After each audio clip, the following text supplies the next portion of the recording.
Welcome to the Spoon Podcast, where we talk to the builders and makers on the front lines of the food tech revolution. I'm your host, Michael Wolf. This week's guest is Tim Bucher, a serial entrepreneur who's worked for the likes of Steve Jobs, Michael Dell, and Steve Perlman. And all along the way, as he's built his career in Silicon Valley, working for these giants and starting his own companies, he's actually been a farmer. In fact, Tim bought his first farm at age 16, and so it's really no surprise that he would someday bring his two lifelong passions together, tech and farming, in the form of a new startup in Agtonomy. You'll hear about Agtonomy from Tim, a company that helps big ag and heavy equipment manufacturers transition their products to the world of autonomous operation. We also talked to Tim about his journey as a farmer / entrepreneur and where he sees this whole future of the farm going. I hope you enjoy the conversation. We've got big news this week. We launched the Spoon Podcast Network. It's something we're really excited about. We've been working on for a while. We got some great names in there. Mike Lee, food scientist Eric Schulze, Adam Yee, who's been a longtime podcaster, Carolyn O'Neill, who helped found CNN's nutrition coverage, and much, much more. So check it out. Subscribe to the shows and let us know what you think. I will put my link to my article about the launch of the new podcast network in the show notes here for this show, so check that out. All right, folks, that's it for now. Let's get to my conversation with Tim Bucher. You were at CS on stage with me talking about the future of farming and agriculture and how it intersects with things like artificial intelligence and robotics. And I thought to myself, this would be a great conversation to have on the podcast. But then we went into the speaker ready room and you were telling me all these great stories about your background before you even got into farming, which I always find fascinating how people migrate their way into an ag tech startup or a food tech startup. I think part of the reason you made your way there is because you've always been a farmer, right? Yeah, and a lot of people think, you go into technology and then, you make lots of money and then you buy a farm and you become a gentleman farmer. But I had the opposite life where I started as a farmer. I started my own farming operation when I was 16, and I went to undergrad at UC Davis for agriculture and accidentally took a computer course and accidentally got into technology. So I was a farmer first who got into technology and kept their farming operation going and growing throughout the decades. So a little bit of a different path I took than most. And I think you said you started on the farm at like age 15 or 16, which just seems incredibly young. Did you get your own farm at that age? Yeah. So what happened was I was born on a farm. Okay. A dairy farm, which is one of the toughest farming you can do because, you have to milk cows like, at 1 a.m. and at 1 p.m. And my family had immigrated from Europe, from Switzerland. And it's tradition that the oldest male gets the farm. So I wasn't the oldest male. But all I knew was farming. And all my best friends growing up were all very famous farming families. And so... But there were farming families in grape and wine operations, and so I grew up not only farming on our dairy farm, but also working in the vineyards and in the wine cellars of all my friends' places. Because back then you didn't have play dates; you basically had work dates, right? You had your child farming laborers. Exactly right. It's like, I'm going to go over to Pete's house and work. Farm. But at least we got to hang out together, right? And so I really got smitten with the growing of grapes way back when. And when I was 16, I had the opportunity to buy a vineyard, which I did with my siblings, and then in the end bought them out and then bought my own operations. But it was a long passion of mine. And now I grow grapes as well as olives for olive oil. And my farming operation is called Trattori Farms, Trattore. Trattori means tractor in Italian. Yeah. And we will talk about the technology you use on your own farm, but you, at some point, you have a farm, and then you also become interested in technology. How did you get an interest in technology? I went to UC Davis for my undergrad, and I never expected to take a computer course. As a matter of fact, I was afraid. I lost a bet. I had to take this course in this 500-person auditorium. It was a Fortran programming course. For those of you, that's old school. I remember that though. That's old school. Yeah. No one knows Fortran anymore. And but anyway, I was so afraid, and I sat in the back of this 500-person auditorium, and the professor started talking, and it kind of blew me away because everything he talked about, I understood. And by the end of that quarter, I was actually in front of the classroom also teaching.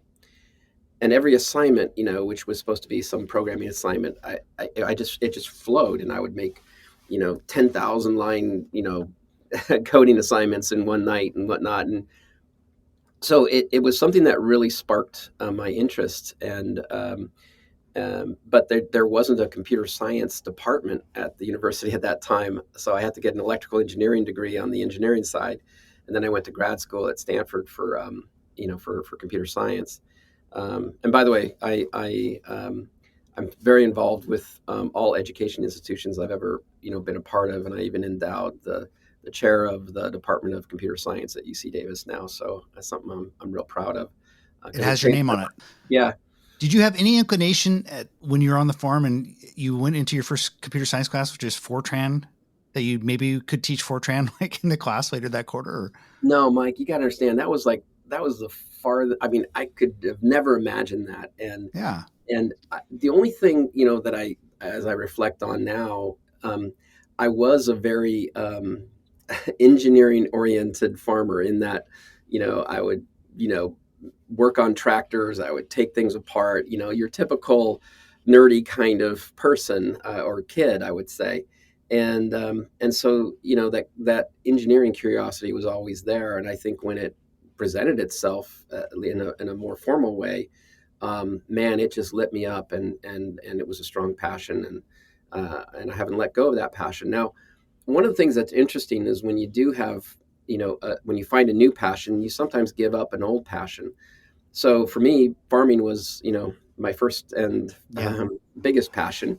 And then I find technology, and usually you say, oh, okay, well, I'm giving up, one, and I'm going to pursue this. But I kept both going in parallel for many decades. And that's something that I feel very blessed by because, I'm fortunate enough to be able to. How rare is it that you ultimately can fuse the two? And we'll talk about Agtonomy, but you ultimately did do that. But before that, you had a long traversing path through technology at some pretty iconic, I feel, names in Silicon Valley. We were just talking in the pre-chat about WebTV, pretty iconic early internet company. You worked at Apple, I think, and reported to Jobs. So what was like one of your first jobs or two jobs out of Stanford? Yeah, so my first job out of Stanford was at this small company called Sun Microsystems, which Okay. stands for Stanford University Network. And for those who are steeped in technology, they know of names like Bill Joy and Andy Bechtolsheim and some really iconic Silicon Valley figures. And I was a young little kid, and I was working with them, right? Yeah. And so it was kind of amazing. I didn't really appreciate it at the time because I thought, oh, this is cool. Yeah. We work really hard during the day, and we drink beer and have pizza in the hallways at night. I mean, it was kind of a pretty crazy time in Silicon Valley. And this was like late 80s, early 90s? Yeah, this was exactly mid 80s and onward. And it was the learning was phenomenal when you're a young engineer and you're working with these kind of folks, and you're getting lots of responsibility. So it was super fun, and certainly gave me that entrepreneurial spark because here we were, a small company doing some really big things, and making some impact in the world. So that was my first job. And then I got a call one day from a gentleman named Steve Jobs, and Okay. Steve had left Apple and started a company called Next Computer. And so I went over and met with him. And Did he hunt you down specifically? Like, hey, there's this guy named Tim. I think I want to bring him over to Next. yeah, there was a person who had left Sun and joined Next, and that person Okay. had told Steve, and then that's how I had my first tour of duty with Steve Jobs, because I had a second tour later. But that was a blast, and again, it got me even closer to startup world. For those of your audience who don't know, Next Computer was acquired by Apple, Yep. and really was the genesis for many things at Apple, including OS X back then, and Mac OS, and Intel platforms and all kinds of things that Apple had. And just in terms of jobs trajectory, he co-founded with Woz, and then he left and started Next, right? And then he came back and ran the company again. And that's when, and you went with him, it sounds like, at some point. Well, he came back to Apple as an advisor and to the CEO at the time. I think it was Gil Amelio, and then he basically took the reins of the company again.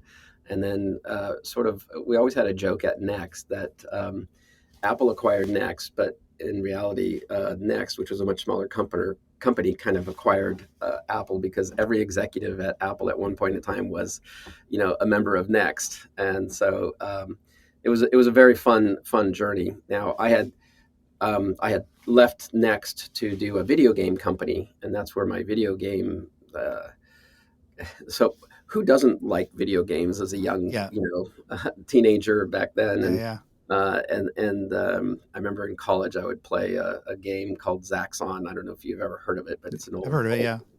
And I was like the college champion of that game, and lots of quarters were spent on that way back when. But it was a company that was founded by Trip Hawkins, the founder of Electronic Arts. And it was really interesting working with him because of his entrepreneurial background as well. And so that company, we actually took public, which was my first, IPO experience. A lot of people think, oh, taking a company public is the greatest thing. But it's hard. It's hard. It's hard. And these, road shows are crazy. And then you have a lot of pressure to deliver. So I always told people I'm not a big fan of IPOs, but acquisitions are okay. Wow, what a great story. Son, work for Jobs, work for Trip Hopkins. I think do you work for Perlman at WebTV as well? Yeah, Steve Perlman. That was really, really funny because I remember clearly I was so I'm in California, and I was driving from San Francisco Bay Area to Lake Tahoe, and I get a phone call, and it was from this gentleman named Steve Perlman, who I adore. He's an incredible person, and he's like, yeah, well, I think I know what you're working on, and I think we're competing, doing the same thing. And I said, oh yeah, well, I think I know what you're working on. And anyway, it was like this phone conversation that was really weird. And I think I was in Sacramento, halfway to Lake Tahoe. And he said, well, let's get together. And I basically turned around and went back to Silicon Valley and met with him that night. We stayed up, till the wee hours of the morning, kind of going through the vision of what we're going to do and all this and what he was doing.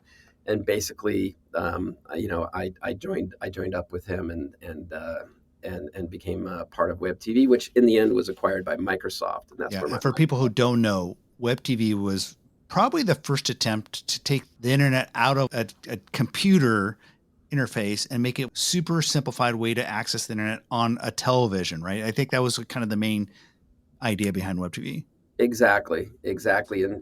And it was a time when, the World Wide Web was just beginning, and the inspiration for WebTV was actually Campbell's Soup, because it was one of the first consumer websites, right? Before that, it was all very, kind of not commercial, but, industrial kind of things, or, technical kind of things. And now it started to become more consumer. And then, we realized, hey, the internet, it needs to be more accessible. And so bringing it to other kinds of consumer platforms like the TV was the vision. Yeah. And for those younger listeners, because Tim, you and I have a little bit of gray hair, the iPhone was not a thing. And it was before like Blackberries had internet. So it was super early and before the mobile revolution, which I think changed everything with regards to internet, like maybe 10 years later. But this is super early days. Yep, exactly.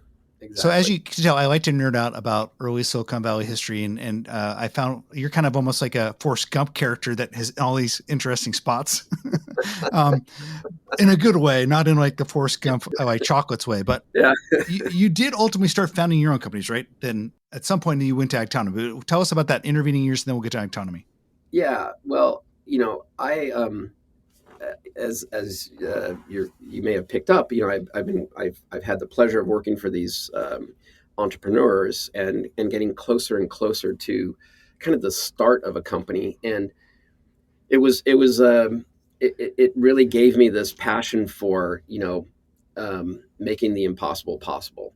A lot of people ask, well, why do you start companies? And I think entrepreneurs, my definition of an entrepreneur is somebody who wants to make impact. And so I just wanted to keep making impact, whether it's starting a new market or helping an existing market, whatever it might be. So, I had the pleasure of working at Microsoft, and that's actually where, because I got acquired by WebTV, and that was an incredible experience, by the way, working for Microsoft. By the way, side note, I have a son who now works for Microsoft, which is pretty cool. But I was, it's very risky to kind of take that step where you basically say, hey, I'm going to start a company. But I was at Microsoft. I had this idea, and I couldn't stop thinking about it. And so, the other definition of an entrepreneur in my book is, everybody in the world comes up with great ideas, but entrepreneurs are the ones who actually take action. And it's kind of scary taking that initial action. It's like, wait, I'm going to leave, this wonderful job, and I'm going to, start my own job. And so the first company I did on my own was a company called Mira.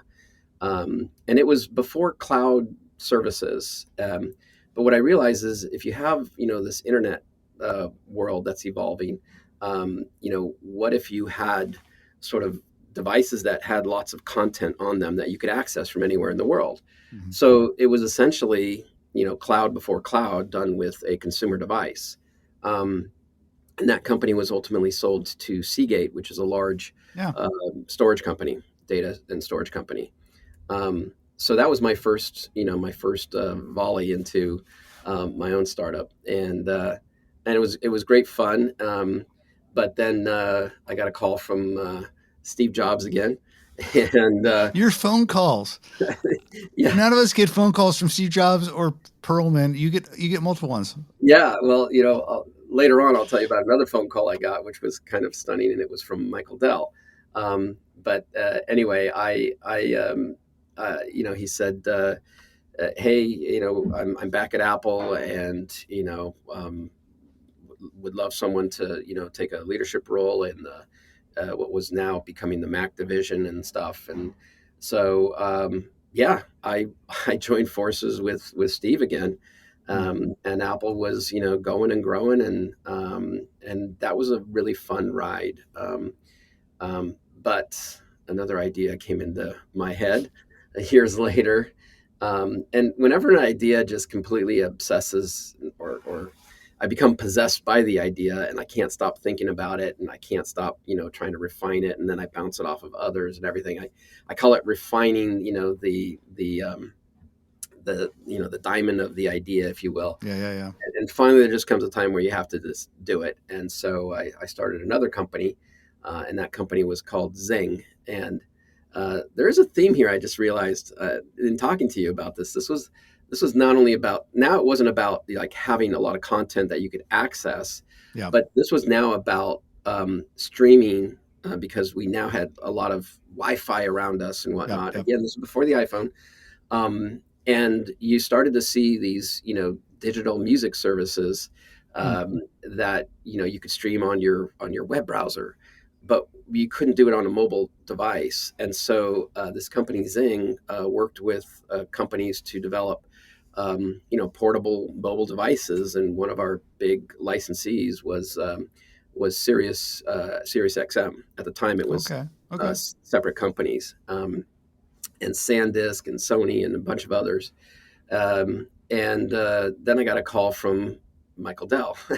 And so that company was acquired by by Dell, and I worked for Dell for a few years, which was. And this is the early 2000s. Is that what we're looking at? Yeah, this would be 2000 and I'm going to say 5 through 2009, something like that. Sorry, I apologize to our Food Tech podcast listeners, but I'm an old digital media nerd. I followed the streaming audio market pretty closely, and I think Anthony Wood had founded his company that ultimately would turn into Roku. And then also Sonos was starting around the time, which I always don't know why. I mean, you knew Steve Jobs, why Steve Jobs never bought Sonos. They probably should have, would have been a good move by them. But Yeah. so you were kind of in that early digital device streaming market. Yeah. Yep. But yeah, so then, I just, I continued on my trek. Now, keep in mind, during all of this time, I was operating Trattori Farms. So I'm in Silicon Valley and I'm bouncing back and forth. And one of the craziest things I did was after Dell acquired Zing, Mike, I bought an airplane. Of course you did. Of course you did. Oh, a really small one. For your listeners, this was not a fancy airplane. It was a little putt-putt airplane. And had you had any experience flying before? Or you said, I'm going to learn how to fly a small airplane. Okay. I'm going to learn how to fly a small airplane because I need to fly from Palo Alto, California to Healdsburg, California. Where your farm is. Where the farm is, right? To Silicon Valley. Because you don't want to drive. At that point, the traffic's getting crazy. You don't want to drive from your farm to Silicon Valley. Yeah, exactly. So for those who don't know the Bay Area, if you want to drive from, Santa Clara to Healdsburg on a Friday afternoon, it's just brutal. You're talking like 4 hours or more. And soul crushing. It's soul crushing, exactly. So I get this airplane so that I could actually not only be in Silicon Valley, but it would time machine me up in 20 minutes to my farm. And I had this wonderful guy that helped me with my plane all the time. But it was a fun way to disconnect as well from Silicon Valley because you have to focus on flying. And then I would get to my farm and I would just, operate. I would, get on tractors. I would be, fixing, all kinds of plumbing and irrigation issues and checking on all the vineyards and the orchards and whatnot. So it was a really special time when I had that time machine going back and forth. When you went to talk to your Silicon Valley folk, mixing with the Dells of the world, the Jobs of the world, and then all the people under them in these big companies across gaming, cloud, hardware, internet, it feels like it's become kind of trendy for people who sell their company in the last 10 years to get farms. But you were probably maybe the first, because you were a farming boy that was still farming the whole way through this journey, which is really interesting. So it was probably pretty rare. It is. And it's a good observation you make because it is true that a lot of people in the last decade, when they've, sold a company or taken a company public or whatever, they'll get a farm, they'll get a winery. The gentleman farmer. The gentleman farmer. And to this, and the whole area that I'm in now, if I look around me, I would say 80% of my neighbors are all from that world. So they're not farmer first. There's very few of us that grew up farmers, and it's a different changes the dynamics of the economies and farming and whatnot as well. But for me, it's always been about farming first. So. And that farming first mentality ultimately led you to fuse these two passions of yours. We went full circle here, and you decided to start Agtonomy. And what was the idea there? What was the genesis of the idea?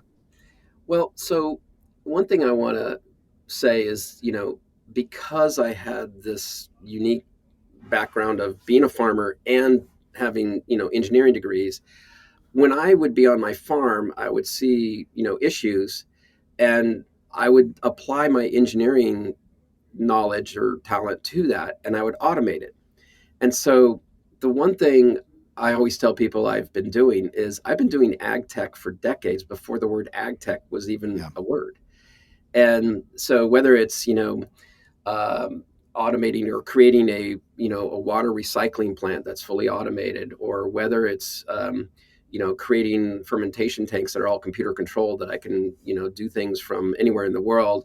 I have, I don't know how many cameras on my farm. I think it's last count, it was 27 or so. And I call them my happy cameras so that, when I'm away or when I'm on a, plane to Asia or wherever I might be, I can, tap in and see my farm and kind of my blood pressure goes down. It's like, there's, there she is. So, it was an interesting application of technology for a long time. And Trattori was a very profitable business, where revenues were going up and profit was sound. But then over the last, I would say, decade, I started to see kind of the closing of the gap where the revenue would continue to grow, but the expenses were growing at a higher rate. And I kept automating things because I had to, but the one area that I hadn't automated was in the farming operation itself, meaning out in the vineyards and out in the orchards, and the skilled labor that was needed out there with tractors and other things. And so um, the whole genesis for Agtonomy came, the inspiration actually came from I think it was a Discovery Channel documentary called Mission to Mars, the story of spirit and opportunity. And it was about these Mars rovers in the 90s. And what happened was I was thinking about, well, what can I do to, automate my farm? I'm watching this documentary, and, I'm blown away by the fact that there was autonomous vehicles on Mars back in the 90s. And I said to myself, well, they could do that because there wasn't any traffic on Mars. They could just stop, and radio JPL and take a week to fix it, and, and software updates and whatnot. And I said, wow, there's not a lot of traffic on Mars, and they could do that just like agriculture. And I went, boom. I said, whoa, look, there are billions and billions of dollars being spent on, passenger transportation. Yeah. But yet these industrial markets who are desperate for automation, aren't really there yet. So that's when Agtonomy was born, where I basically built a prototype. It was an all-electric tractor that was autonomous, and it worked really well. And it was my colleagues who I had called, especially this one person. Her name is Val. She's an incredible business person, and I was always focused on the engineering, and we've done many companies together. And she was a great inspiration. She's like, wait, this is way bigger than Trattori Farms. This can help farmers, all over. And that's when we launched Agtonomy, was really to help bring automation to farmers all over, especially those who are working in permanent crops, which are more of your fruit and nut trees, right? There's a lot of automation in row crops because they're the big giant John Deere tractors that'll hoover up corn. Exactly. I mean, there's been steering, assist and all kinds of other technology there for decades.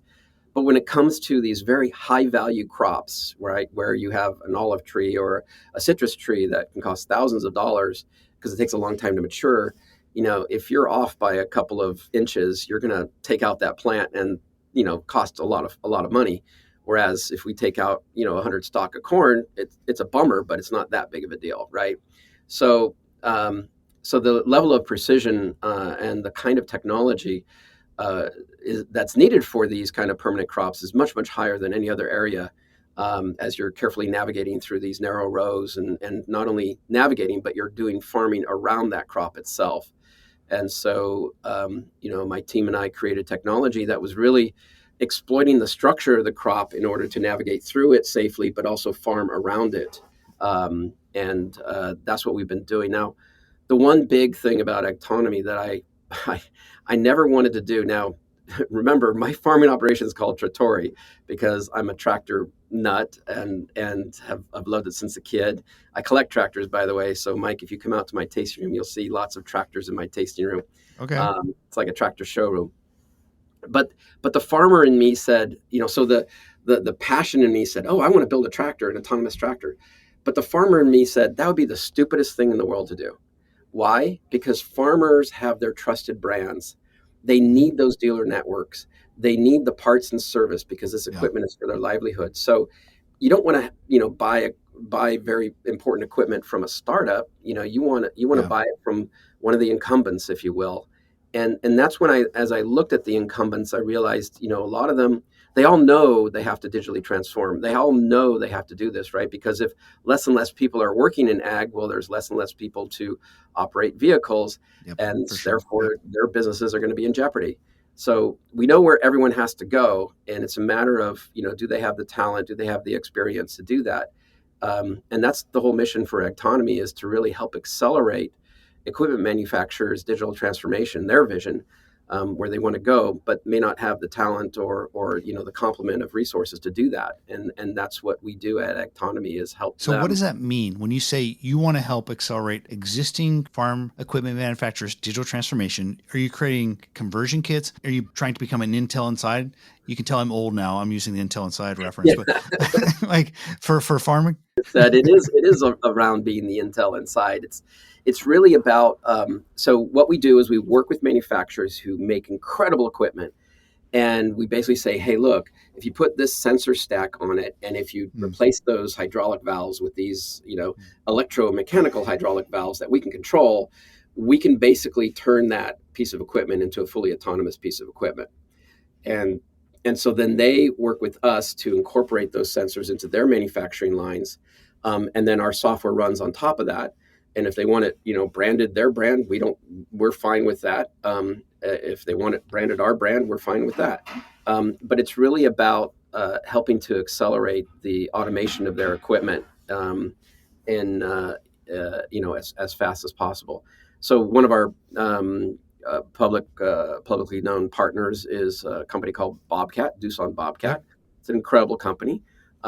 They are well known for their construction equipment, but the reality is that they started in agriculture.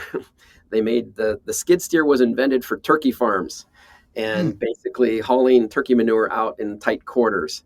So the CEO and the whole executive team there are great folks, and they want to really, not just bring back more about agriculture, but also, help in automation of all their other places that they work in. And so construction, ground maintenance, agriculture, et cetera. So you can take your sensor stack, your software, et cetera, and they don't have to completely reinvent a tractor or a heavy equipment platform. They can essentially you build it to allow them to take this and then modify and transform, obviously creating an entirely new product, but they don't have to do everything from the ground up, from scratch. Correct. Now, where most manufacturers are going is that they are integrating what's called drive-by-wire technology. And what does that mean? That means that the core functionality of the vehicle can actually be controlled electronically, by a computer. And so this drive-by-wire is you asked earlier, is it a kit that you can put on a tractor afterwards? Agtonomy and me as a farmer and just knowledge of what I've seen others try to do, aftermarket kits are very dangerous, right? If you're basic, right? If you're trying to you have a tractor and it has all kinds of actuators, and now you're putting more actuators on it to control those actuators. It's not only a safety issue, it's a cost issue too. It's a force fit, and there's probably lots of compromises, and it's not perfect. Yeah, and we all know where it's going, right? Yeah. So why not just try to accelerate that? Meaning retrofit kits are kind of this interim thing, and I think it's a very short-lived thing. Even at CES, as you saw, the John Deeres and the Kubotas and whatnot of the world were showing, some really nicely integrated autonomous solutions. And again, they know they have to do that because in order to have their customers stay in business, they have to do that. Sure. So, we really work with the OEM to make sure it works, in their products, right, in their designs. And we believe that the OEM is the one that needs to integrate the drive-by-wire functionality. And then they can use companies like us to basically bring the AI to this physical form, right? And I think it's something I talked about on your panel is physical AI, which is something that, NVIDIA is talking a lot about now and has been for a while. But that's where when we take a higher compute system, we take sensors, we then connect into the drive-by-wire, and we control the equipment autonomously through cameras, through inertial measurement units, through LiDAR, through other sensors that can then be brought together into a solution that gives you a perception stack of what's happening in front of you, such as exploiting the structures, as I was saying earlier, of the crop, and navigating safely and doing real work. That's kind of the name of the game here when it comes to automation.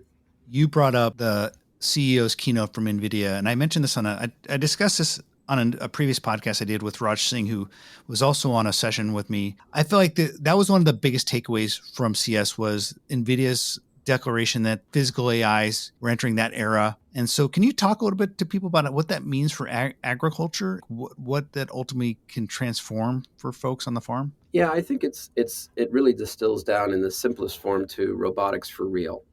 So, we have generative AI right now, and for users who don't know or for listeners who don't know what that is about is, it's taking these large language libraries, right? These LLMs, and it's basically sucking all that in and seeing all kinds of anomalies and basically training models to recognize things and be able to make decisions about content, for example, right?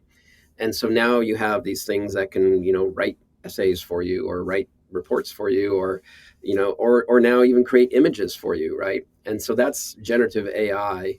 But how do you take AI in kind of a physical form? Well, that's through taking lots of data in from the physical world. So you have these world foundation models which are evolving, and now you have companies like NVIDIA that are basically giving you tools that you can create what are really looking like real world images. So you have a tractor driving through an orchard. Okay, so you have that on a video.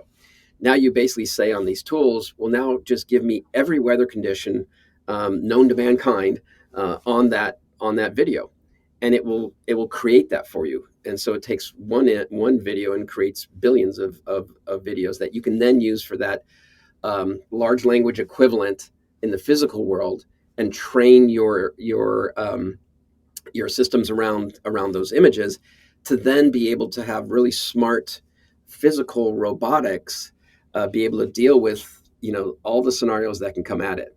Now we say all the scenarios, but Yeah. it really Yeah. isn't all. But it's so much better than we've had before, where we've had to like Tesla has had cars out on the road for many years now, and they've been collecting lots and lots of data. Well, imagine in 1 hour being able to create all the data that Tesla cars have ever seen, and then some beyond that, and that helps make the technology, helps train all of your models that can help make decisions about what to do in certain scenarios. And that's where for agriculture it comes into play, because now you have mechanized equipment that can be highly accurate based on computer vision and other sensors that are being fused together, to know how to deal with, oh well, it's raining right now, but I can still do this task because I know how rain reacts. Or you're encountering all kinds of animals in the field or whatever, you know how to react to that.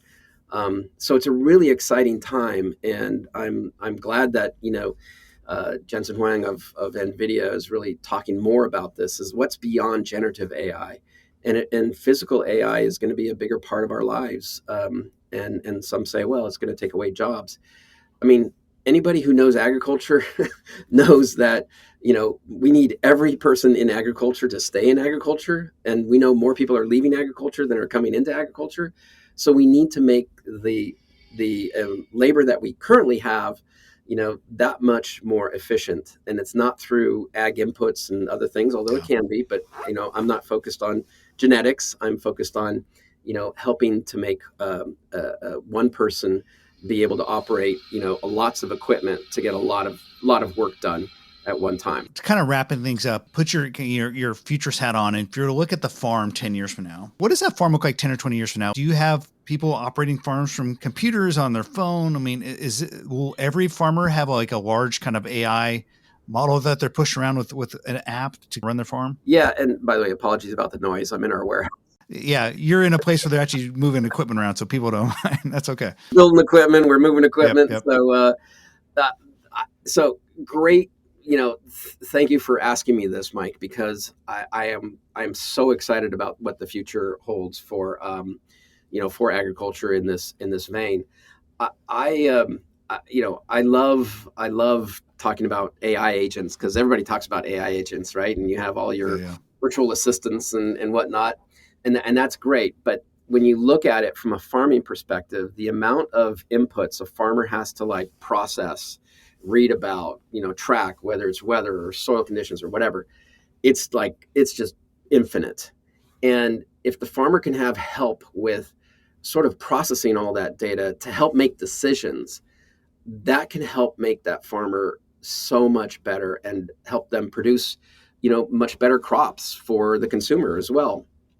So I envision a day where we do have farm agents that take all kinds of data that has been processed from the crop, whether it's imagery from crops, weather data, of course, things of that nature, and be able to tell the farmer, okay, I know you have this equipment. And by the way, it's, a lot of it's going to be autonomous.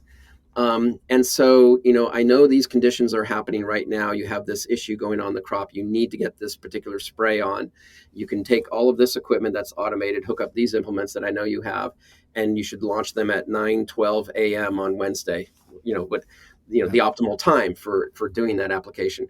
And so now the farmer can sit there at this command center and really say, yeah, the farmer still needs to be in control, right? So that's something that everybody fears, like, oh, I'm going to lose control. No, you're not.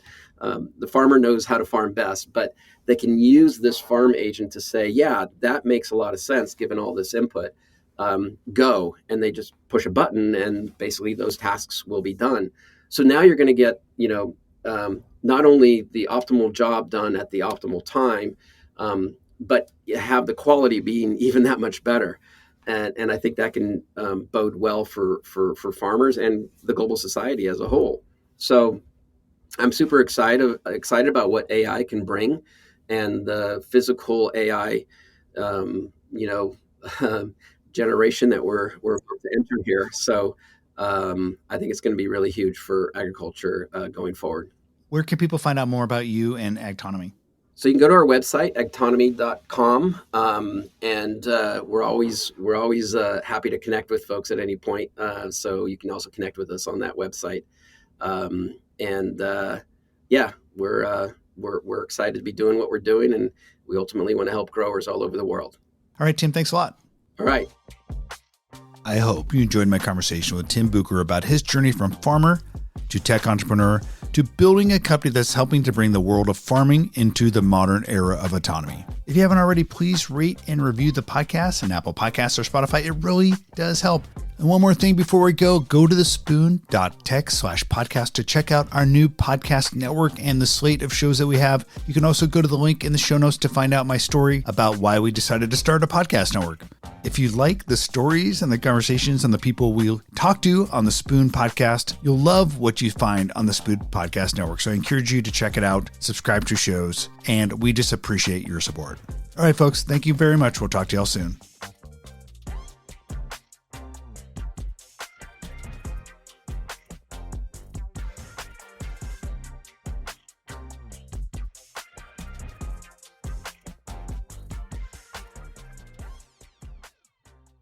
If you enjoyed this episode, why not share it with a friend? And don't forget to give us a 5-star review.